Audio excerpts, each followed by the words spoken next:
Hi friends, welcome back to NCERT in Telugu. నా పేరు Ashok.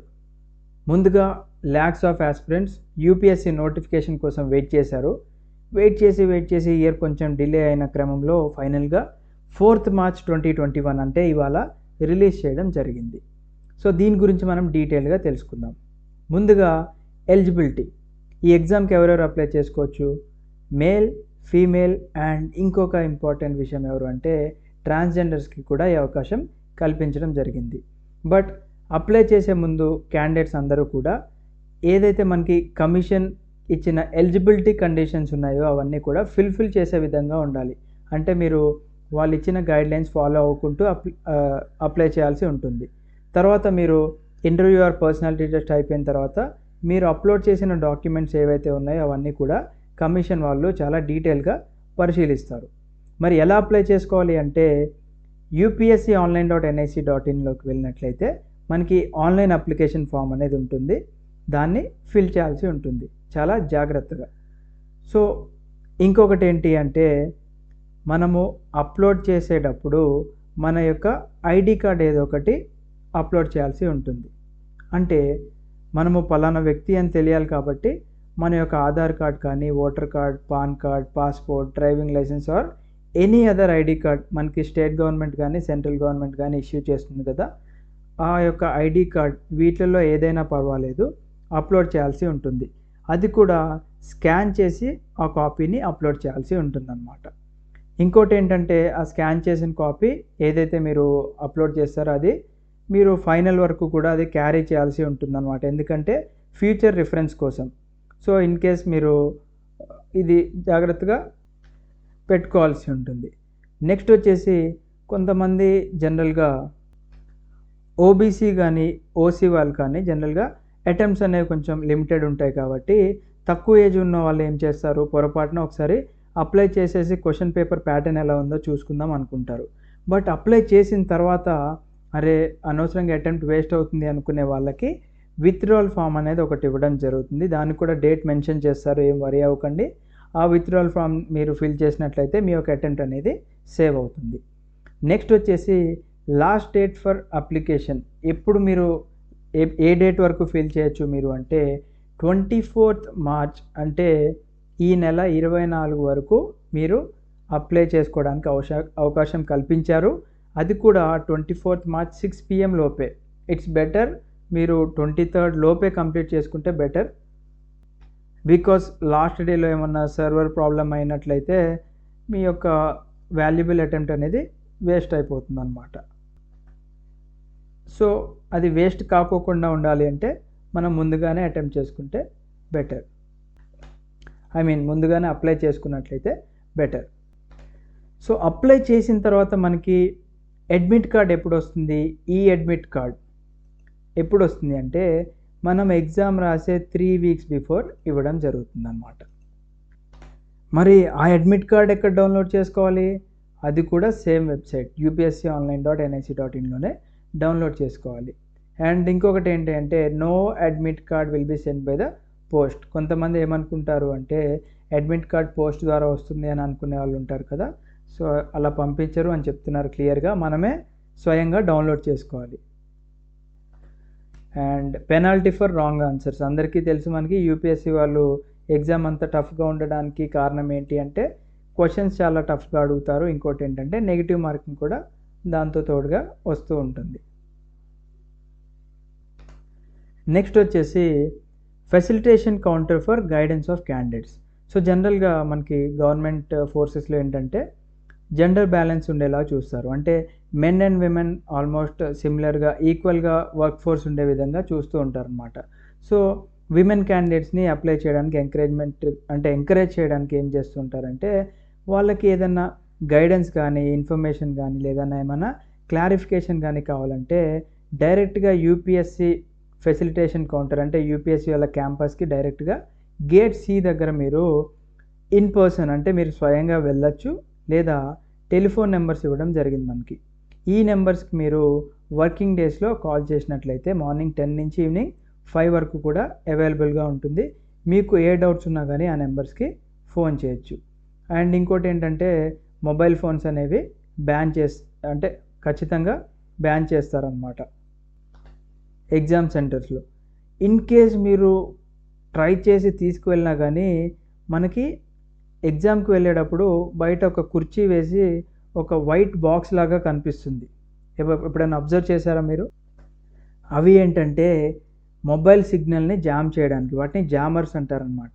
So మీకు ప్రతి ఒక్క ఫ్లోర్లో కూడా జామర్స్ అనేవి ఏర్పాటు చేస్తారు. ఇన్ కేస్ ఏదైనా ఫ్రాడ్ జరగచ్చు అని అనిపించినప్పుడు ఏదైనా ఎలక్ట్రానిక్ ఎక్విప్మెంట్ కానీ ఏం తీసుకెళ్ళినా కానీ పని చేయకోకుండా ఉండడానికి జామర్స్ అనేది అక్కడ ఇన్స్టాల్ చేస్తారు. సో మీ దగ్గర ఉన్న మొబైల్ ఈవెన్ అది స్విచ్ ఆఫ్ అయినా కానీ, లేకపోతే ఏదైనా ఎలక్ట్రానిక్ ఎక్విప్మెంట్ కానీ, లేకపోతే ఏదైనా ప్రోగ్రామబుల్ డివైస్ కానీ, లేకపోతే పెన్ డ్రైవ్స్ కానీ, స్మార్ట్ వాచెస్ కానీ, కెమెరా కానీ, బ్లూటూత్ డివైసెస్ ఆర్ ఏదైనా ఎలక్ట్రికల్ రిలేటెడ్ వస్తువు మీ దగ్గర కనిపించినట్లయితే ఒక డిసిప్లినరీ యాక్షన్ అనేది మన మీద తీసుకొని ఫ్యూచర్ ఎగ్జామ్స్ ఏవైతే ఉన్నాయో వీటి నుంచి కూడా కమిషన్ వాళ్ళు మనల్ని బ్యాన్ చేయడం జరుగుతుంది. ఇంకోటి ఏంటంటే పొరపాటున తీసుకువెళ్ళినా కానీ safe keeping cannot be assured అంటున్నారు. అంటే కొన్ని ప్లేసెస్లో ఇలాంటి మొబైల్స్ ఇవి పెట్టుకోవడానికి ఆల్మోస్ట్ అంటే 100% సదుపాయం ఉంటుంది. బట్ వర్స్ట్ కేసులో లేదనుకోండి, మీరు ఎక్కడైనా పడేసి వెళ్ళిపోయినట్లే ఎవరైనా దొంగిలించడానికి అవకాశం ఉంటుంది. కాబట్టి అలా చేయకండి అని చెప్తున్నారు.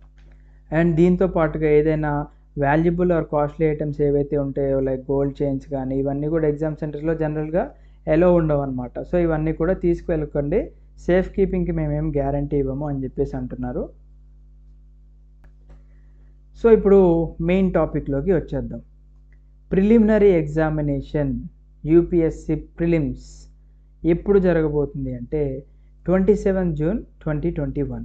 అంటే ఇది మార్చి నెల కదా, ఏప్రిల్, మే, జూన్ అంటే అరౌండ్ 3.5 months మాత్రమే ఉంది. కాబట్టి చాలా జాగ్రత్తగా ప్రిపేర్ అవ్వండి ఫ్రెండ్స్.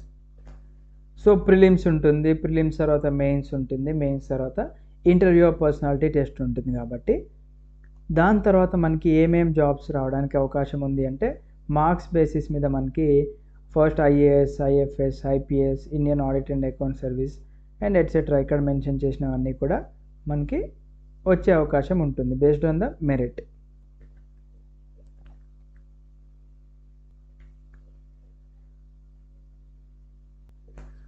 సో ఇప్పుడు నెంబర్ ఆఫ్ వేకెన్సీస్ గురించి చూద్దాము. ఈ ఇయర్ యూపీఎస్సి వాళ్ళు మనం ఎక్స్పెక్టెడ్ నెంబర్ ఆఫ్ వేకెన్సీస్ ఎంత అంటే అప్రాక్సిమేట్లీ 712 అని చెప్పన్నారు. అప్రాక్సిమేట్లీ అని ఎందుకు చెప్పారు, ఎగ్జాక్ట్ వాల్యూ ఎందుకు చెప్పలేదంటే యూపీఎస్సి వాళ్ళు ఫర్దర్గా దీనికి ఎడిషన్స్ అనేవి చేయొచ్చు, లేదా దీంట్లో నుంచి మనకి సబ్ట్రాక్షన్స్ అనేవి కూడా చేయొచ్చు అనమాట. సో అందుకే అప్రాక్సిమేట్గా మనకి వాల్యూ ఇవ్వడం జరుగుతుంది. మోస్ట్లీ దీనికి పోస్టులు అనేవి యాడ్ చేయడమే మనం చాలా కాలం నుంచి చూస్తున్నాం. ఇంకొకటి ఏంటి అంటే దీంట్లో మనకి 22 వేకెన్సీస్ అనేవి కొంతమందికి రిజర్వ్ చేయడం జరిగింది. అంటే ఈ 712లోనే మనకి 22 వేకెన్సీస్ ఏవైతే ఉన్నాయో ఈ 22 వేకెన్సీస్ అనేది డిజేబుల్డ్ కేటగిరీ వాళ్ళకి ఇవ్వడం జరిగిందనమాట. అంటే ఈ 22లో 5 వేకెన్సీస్ వచ్చేసి బ్లైండ్నెస్ ఆర్ లో విజన్ ఉన్న వాళ్ళకి ఇచ్చారు. నెక్స్ట్ వచ్చేసి 6 వేకెన్సీస్ వచ్చేసి మనకి deaf and hard of hearing అంటే ఎవరైతే పాపం చెవిటి వాళ్ళు ఉంటారో వాళ్ళ కోసం కేటాయించారు. అండ్ ఇంకొక 6 వేకెన్సీస్ వచ్చేసి locomotor disability including cerebral policy అంటే పక్షవాతం అంటాం కదా, పక్షవాతం వచ్చిన వారికి, లేకపోతే లెప్రసీని క్యూర్ అయిన వాళ్ళకి, dwarfism, acid attack victims and muscular dystrophy వచ్చిన వాళ్ళందరికీ కూడా మనకి కేటాయించడం జరిగింది.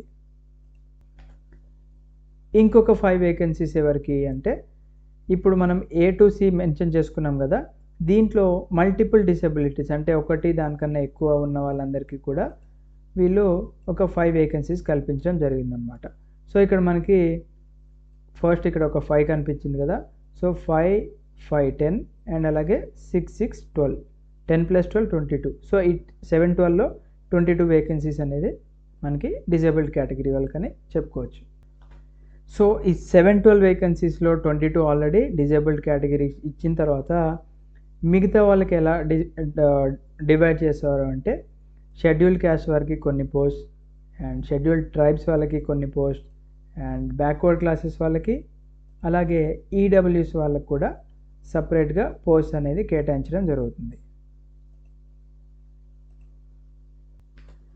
నెక్స్ట్ వచ్చేసి ఏవైతే స్కోర్స్ ఉంటాయో అంటే అంటే మెయిన్స్ అండ్ ఇంటర్వ్యూ వెళ్ళే వాళ్ళ స్కోర్స్ ఏవైతే ఉన్నాయో ముందుగా వాళ్ళ స్కోర్స్ అనేది డిక్లేర్ చేయడం జరుగుతుంది.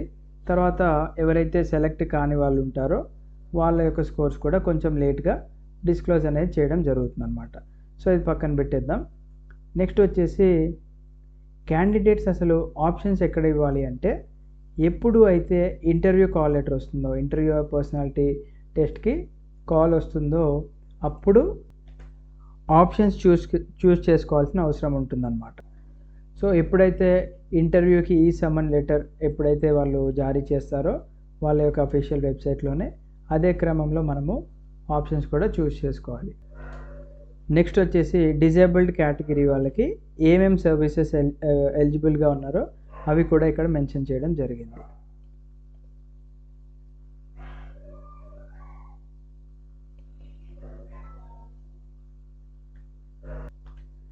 సో ఇక్కడ మనకి ఎగ్జామినేషన్ సెంటర్స్ కూడా మెన్షన్ చేశారు. దాంట్లో మన వాళ్ళు ఖచ్చితంగా హైదరాబాద్లో ఉండేవాళ్ళు హైదరాబాద్లో మోస్ట్లీ ఆప్షన్ పెట్టుకుంటారు. అంటే మోస్ట్లీ తెలంగాణ వాళ్ళు వచ్చేసి మనకి హైదరాబాద్ చూస్ చేసుకుంటూ ఉంటారు. అండ్ వరంగల్ కూడా నెక్స్ట్ ఆప్షన్ చూస్ చేసుకోవచ్చు. అదే మనకి ఏపీకి వచ్చేసి విజయవాడ, విశాఖపట్నం అండ్ అలాగే తిరుపతి 3 కూడా మనకి ఏపీ వాళ్ళకి అవైలబుల్గా ఉన్నాయి.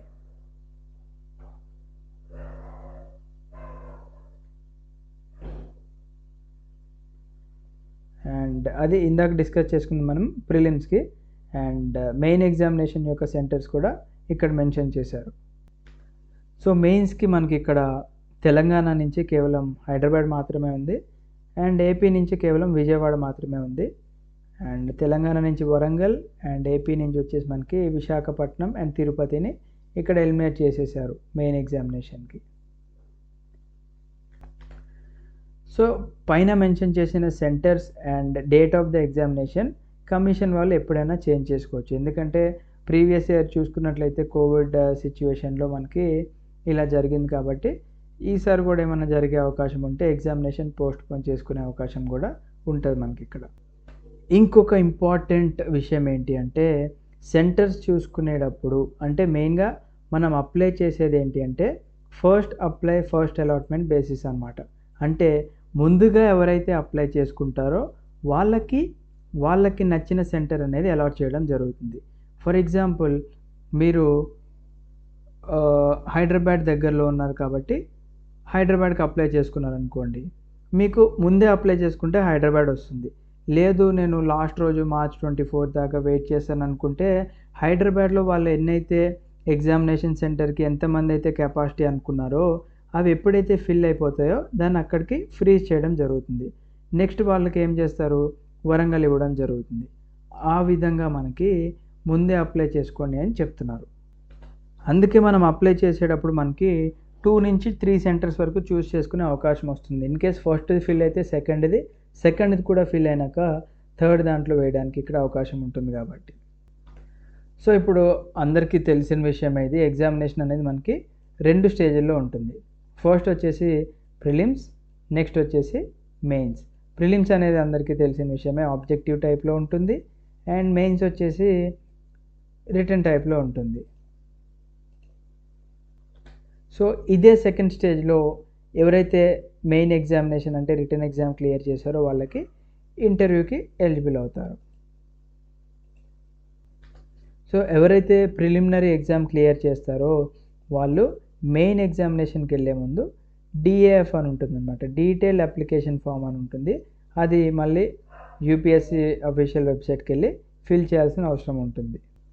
సో ఈ DAF నింపేటప్పుడు క్యాండిడేట్ యొక్క డాక్యుమెంట్స్ ఏవైతే ఉన్నాయో, డాక్యుమెంట్స్ సర్టిఫికేట్స్ ఏవైతే ఉన్నాయో ఇవన్నీ కూడా స్కాన్డ్ కాపీస్ మనం అప్లోడ్ చేయాల్సి ఉంటుంది. అండ్ దీంతో పాటుగా మన యొక్క ఎడ్యుకేషనల్ క్వాలిఫికేషన్ ఏంటి అది కూడా మెన్షన్ చేసి ఎగ్జామినేషన్ ఫీ వాళ్ళు మెన్షన్ చేసిన ఫీ కూడా మనం చెల్లించాల్సిన అవసరం ఉంది ఇక్కడ. అండ్ ఇంకొక ఇంపార్టెంట్ ఏంటి అంటే మనకి వాళ్ళు ఇచ్చిన డేట్ దాటిపోయింది అనుకోండి, మన ఎగ్జామినేషన్ అనేది వాళ్ళు క్యాన్సిల్ చేయడం జరుగుతుంది. అండ్ మెయిన్ ఎగ్జామినేషన్ కూడా క్లియర్ చేసిన వాళ్ళకి మ్యాండేటరీగా వాళ్ళు ఆర్డర్ ఆఫ్ ప్రిఫరెన్స్ ఇవ్వాల్సి ఉంటుంది. అంటే ఫస్ట్ ప్రిఫరెన్స్ ఏంటి, సెకండ్ ప్రిఫరెన్స్ ఏంటి, అంటే ఏ పోస్ట్కి నువ్వు ఫస్ట్ ప్రిఫరెన్స్ ఇస్తావో, ఐఏఎస్కి ఇస్తావా, ఐపీఎస్కి ఇచ్చేవాళ్ళు ఐపీఎస్కి, ఐఎఫ్ఎస్ ఇచ్చేవాళ్ళు ఐఎఫ్ఎస్. సో ఏ ప్రిఫరెన్స్ ఉన్నవాళ్ళు ఆ యొక్క ప్రిఫరెన్సెస్ ఇక్కడ ఇవ్వాల్సిన అవసరం ఉంటుంది. ఇవన్నీ కూడా మనకి డాఫ్ 2లో నింపాల్సి ఉంటుంది. ప్రీవియస్గా మనము ప్రిలిమ్స్ క్లియర్ చేసిన తర్వాత డాఫ్ 1లో చేసాం కదా, అంటే డీటెయిల్ అప్లికేషన్ ఫామ్ 1లో ఫిల్ చేసాము. ఇక్కడ డాఫ్ 2లో ఫిల్ చేయాల్సి ఉంటుందన్నమాట. ఇవన్నీ కూడా మనకి పర్సనాలిటీ టెస్ట్, అంటే ఇంటర్వ్యూకి వెళ్ళే ముందే ఇవన్నీ ఫిల్ చేయాల్సి ఉంటుంది. నెక్స్ట్ వచ్చేసి ఎలిజిబిలిటీ కండిషన్స్. ఈ పోస్ట్కి అప్లై చేయడానికి మనం ప్రీవియస్గా మేల్, ఫీమేల్ అండ్ ట్రాన్స్జెండర్కి అవకాశం ఉందని చెప్పన్నాం. మరి వాళ్ళందరూ ఏ దేశానికి చెందిన వాళ్ళు అయి ఉండాలి? ముందుగా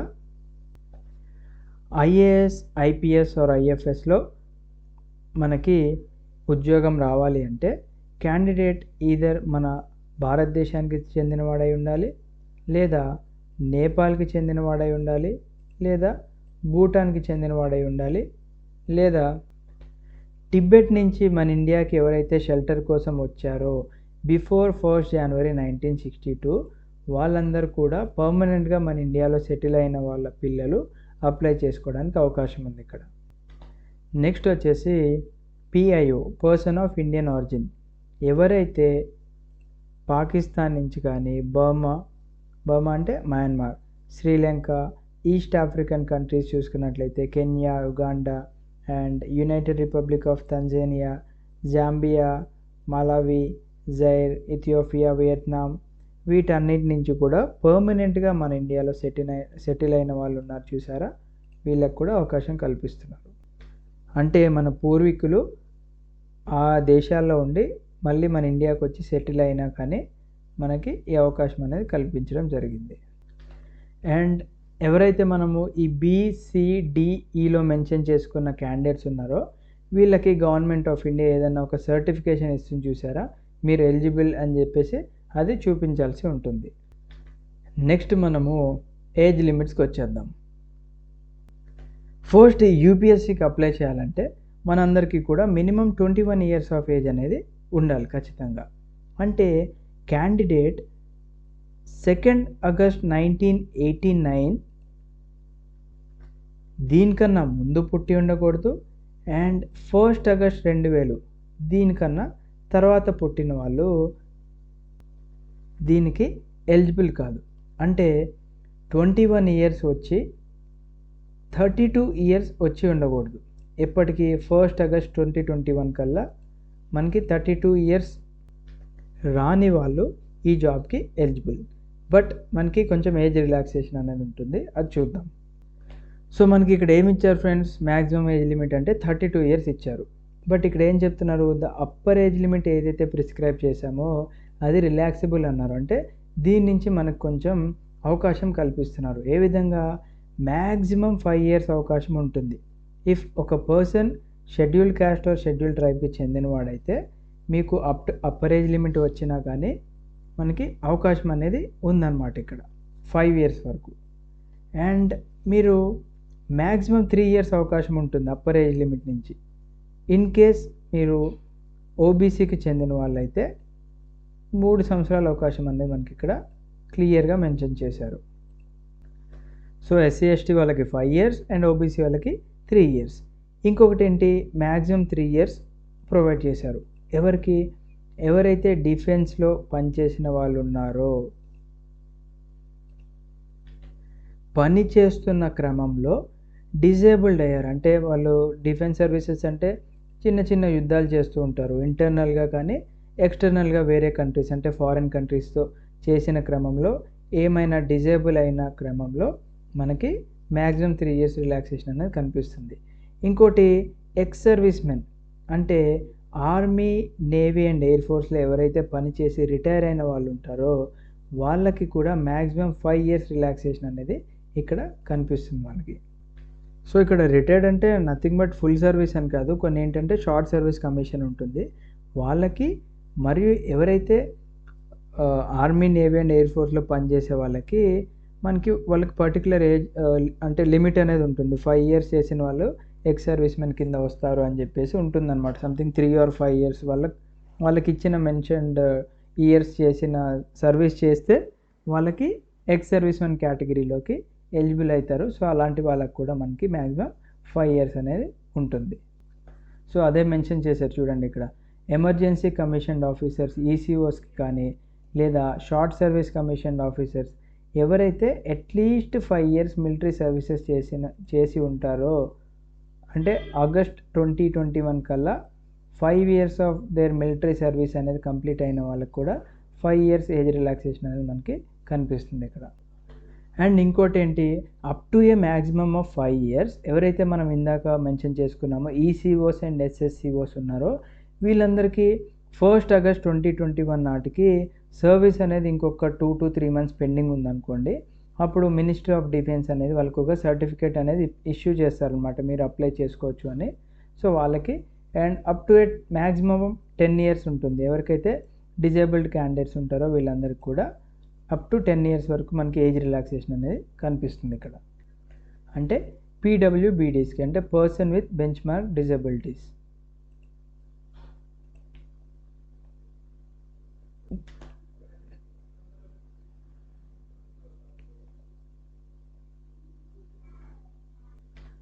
ఇందాక మనం చెప్పుకున్నాం కదా ఏ ఏజ్ నుంచి ఏ ఏజ్ వాళ్ళకి అప్లై చేసుకోవాలో. సో మన డేట్ ఆఫ్ బర్త్ అనేది యూపీఎస్సీ వాళ్ళు ఎక్కడి నుంచి చూసారంటే మన మెట్రికులేషన్, అంటే మన 10th class ఎక్కడైతే చదివామో దాని బేసిస్ మీదనే మన ఏజ్ని, అంటే మన డేట్ ఆఫ్ బర్త్ని వాళ్ళు కన్సిడర్ చేస్తారు.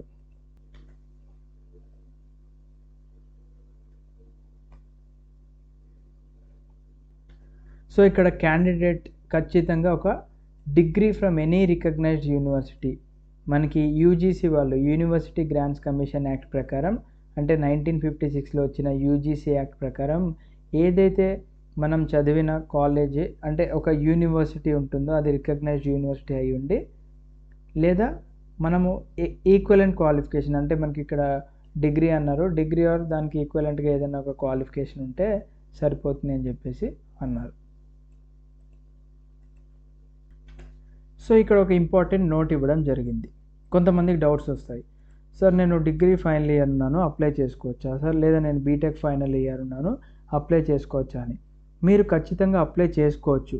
బట్ ఎప్పుడు అయితే మీరు ప్రిలిమినరీ ఎగ్జామినేషన్ పాస్ అయ్యి DAF detailed application form fill చేసే క్రమం వరకు కూడా మీరు మీ రిజల్ట్ అనేది డిక్లేర్ అవుతుందో అప్పటి వరకు మీరు అప్లై చేసుకోవచ్చు. ఎందుకంటే ఇప్పుడు డిఏఎఫ్లో మనకి ఈ డాక్యుమెంట్స్ ఏవైతే ఉన్నాయో అవి సబ్మిట్ చేయాల్సి ఉంటుంది. సో మనకి ఇక్కడ మనకి degree or any equivalent qualification రిలేటెడ్గా మనము ఆ డాక్యుమెంట్స్ సబ్మిట్ చేయాలి. ఇన్ కేస్ మీకు ఆ డాక్యుమెంట్స్ రాకపోతే మీకు ఇది ఇంత కష్టపడిన అటెంప్ట్ అనేది వేస్ట్ అయిపోతుంది. సో ఫైనల్ ఇయర్ ఆర్ అంటే degree or BTech final year వాళ్ళు ఖచ్చితంగా అప్లై చేసుకోండి. బట్ ఈ జాగ్రత్తలు అనేది పాటించాల్సి ఉంటుంది. సో ఇక్కడ నోట్ 2 ఇచ్చారు. కొన్ని ఎక్సెప్షనల్ కేసెస్ ఉంటాయి ఫ్రెండ్స్. ఏంటంటే కొంతమంది సర్టిఫికేట్స్ పోగొట్టుకోవడం కానీ ఏదో ఒకటి జరుగుతూ ఉంటుంది. అలాంటి క్రమంలో ఏమవుతుందంటే మనకి మన దగ్గర ఏమీ లేదు సర్టిఫికేట్, అంటే నేను ఇట్లా డిగ్రీ చేశాను బీటెక్ చేశాను అని ఏం లేదు. బట్ ఆ యూనివర్సిటీ వాళ్ళు మనకి డిక్లేర్ చేశారనుకోండి, ఇట్లా మా దగ్గర అయితే నువ్వు పాస్ అయ్యాడు అంటే అప్పుడు కమిషన్ వాళ్ళే కన్సిడర్ చేస్తారనమాట. అంటే అవన్నీ కూడా పరిశీలించి ఓకే అంటే వాళ్ళ రికార్డ్స్ అవన్నీ బేస్ చేసుకొని చెప్తారు.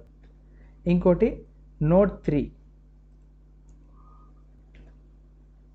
ఎవరికైతే ప్రొఫెషనల్ అండ్ టెక్నికల్ క్వాలిఫికేషన్స్ ఉంటాయో, అంటే ఈక్వలెంట్ టు మన డిగ్రీ ఆర్ బీటెక్ అయి ఉంటాయో వాళ్ళు కూడా ఈ యూపీఎస్సీకి అప్లై చేయొచ్చు అని చెప్తున్నారు. నెక్స్ట్ నోట్ 4, ఎవరైతే ఫైనల్ ఎంబీబీఎస్ ఎగ్జామినేషన్ పాస్ అవుతారో లేదా ఎంబీబీఎస్కి ఈక్వలెంట్ ఉన్న ఏదైనా మెడికల్ డిగ్రీ ఆర్ సర్టిఫికేట్ ఉన్నట్లయితే వాళ్ళు కూడా ఈ ఎగ్జామ్కి అప్లై చేసుకోవచ్చు. బట్ కొంతమంది ఇంటర్న్షిప్ చేయని వాళ్ళు ఉంటారు, వాళ్ళందరూ కూడా మనకి ఎవరైతే ఆ యూనివర్సిటీ ఆర్ ఇన్స్టిట్యూషన్ ఉంటుందో అక్కడి నుంచి అప్లికేషన్ తెచ్చుకోవాల్సి ఉంటుంది అన్నమాట డ్రాఫ్ట్ ఫిల్ చేసే ముందు. నెక్స్ట్ వచ్చేసి నెంబర్ ఆఫ్ అటెంప్ట్స్. సో ఇక్కడ మనకి ఓపెన్ కేటగిరీ వాళ్ళకి 6 అటెంప్ట్స్ అనేది ఇవ్వడం జరిగింది. అంటే ఓసీ వాళ్ళకి 6 అటెంప్ట్స్ ఉన్నాయి. ఎస్సీ ఎస్టీ వాళ్ళకైతే అన్లిమిటెడ్ ఎన్నిసార్లన్నా అప్లై చేసుకోవచ్చు. ఓబీసీకి వచ్చేసి మనకి ఇక్కడ 9 అటెంప్ట్స్ ఉన్నాయి. అండ్ పీడబ్ల్యూబీడీ మనం ఇందాక డిజేబుల్డ్ కేటగిరీ చెప్పుకున్నాం కదా, వాళ్ళకు కూడా 2 కేటగిరీస్గా డివైడ్ చేశారు. దాంట్లో ఎస్సీ ఎస్టీ వాళ్ళకి అన్లిమిటెడ్గా ప్రొవైడ్ చేశారు. And OBC EWS and GL వాళ్ళకి మనకి 9 అటెంప్ట్స్ ఇవ్వడం జరిగింది. సో మళ్ళీ ఒకసారి చెప్తాను. జనరల్ కేటగిరీ వాళ్ళకి 6 అటెంప్ట్స్ ఉన్నాయి. జనరల్ కేటగిరీ ఉండి పీడబ్ల్యూబీడీ ఉన్నట్లయితే మనకి, అంటే persons with bench mark disability ఉంటే వాళ్ళకి 9 అటెంప్ట్స్ ఉన్నాయి. అండ్ ఎస్సీ ఎస్టీ వాళ్ళకి అన్లిమిటెడ్ ఉన్నాయి. ఓబీసీ వాళ్ళకి 9 అటెంప్ట్స్ ఉన్నాయి. అదే మీరు ఓబీసీ ఆర్ ఈడబ్ల్యూఎస్ కేటగిరీకి చెంది మీకు పీడబ్ల్యూబీడీ కేటగిరీలోకి వచ్చినట్లయితే ఇది కూడా same 9 attempts. And SC ST అయి ఉండి మీరు పీడబ్ల్యూబీడీ అయి ఉన్నట్లయితే మీకు కూడా అన్లిమిటెడ్ అటెంప్ట్స్. సో మళ్ళీ ఇక్కడ మనకి నోట్స్ ఇచ్చారు చూడండి. నోట్ 2 ఏం చెప్తుందంటే, మీరు ప్రిలిమినరీ ఎగ్జామినేషన్కి ఒక అటెంప్ట్ అనేది ఇచ్చినట్లయితే దాన్ని ఒక కంప్లీట్ అటెంప్ట్ కింద తీసుకుంటారు. అండ్ నోట్ 3 ఏం చెప్తుంది మనకి, మీరు ఏదైనా ఒక పేపర్కి లైక్ ప్రిలిమినరీ ఎగ్జామ్ కానీ మెయిన్ కానీ ఏదో ఒకటి మీరు రాసినట్లయితే ఇది కూడా మీది ఒక అటెంప్ట్ వేస్ట్ అయిపోతుంది అని చెప్పేసి చెప్తున్నారు. నెక్స్ట్ వచ్చేసి నోట్ 4, మీరు ఏ స్టేజ్లో అయినా కానీ డిస్క్వాలిఫై అయినా కానీ లేకపోతే ఎగ్జామ్ క్యాన్సిల్ చేసుకున్న క్రమంలో కూడా మీ అటెంప్ట్ అనేది కౌంట్ అవుతుంది. ఇక్కడ కొన్ని రిస్ట్రిక్షన్స్ ఇవ్వడం జరిగింది. బేసిక్గా ఎవరైతే ఐఏఎస్ ఆర్ ఐఎఫ్ఎస్గా అయ్యుండి, అంటే ప్రీవియస్ రిజల్ట్స్ ప్రకారం మీరు ఆ సర్వీసెస్లో ఉన్నట్లయితే మీరు మళ్ళీ అప్లై చేయడానికి లేదు అంటున్నారు. సిమిలర్గా మీరు ఐపీఎస్ అయి ఉండి మళ్ళీ మీరు అప్లై చేయడానికి కుదరదు అని చెప్పేసి చెప్తున్నారు. నెక్స్ట్ వచ్చేసి మరి అసలు యూపీఎస్సీకి ఫీ ఎంత అని చూసుకున్నట్లయితే, జనరల్గా మనకి ఫీ అనేది ఓబీసీకి అండ్ అలాగే ఓసీ వారు కేవలం 100 రూపాయలు చెల్లించాల్సిన అవసరం ఉంటుంది. అండ్ మహిళలు, ఎస్సీ ఎస్టీ అండ్ పీడబ్ల్యూబీడీ వాళ్ళకి ఫీ అనేది ఏమీ లేదు.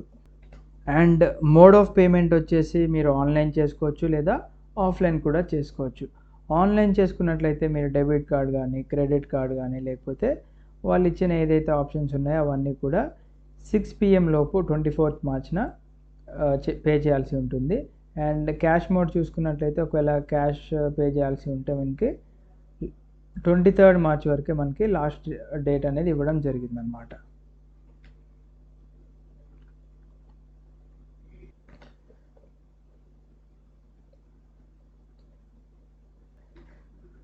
So I think that's it friends. మనము ఆల్మోస్ట్ అన్నీ కూడా డిస్కస్ చేసుకున్నాము. ఇంకా ఏమైనా డౌట్స్ ఉంటే ఈ వీడియో కింద మీరు కమెంట్ చేయండి, నేను వాటికి రిప్లై ఇవ్వడానికి మ్యాక్సిమం ట్రై చేస్తాను. సో అప్లికేషన్ మనం నింపడం అనేది చాలా ఈజీగానే ఉంటుంది. జనరల్గా అంటే జనరల్ ఇంగ్లీష్లో ఉంటుంది, అది పెద్ద పనేం కాదు. ఇన్ కేస్ అది కూడా చేయాలి అంటే చెప్పండి, నేను ఒక సపరేట్ వీడియో చేస్తాను. Okay friends, thank you. జై హింద్.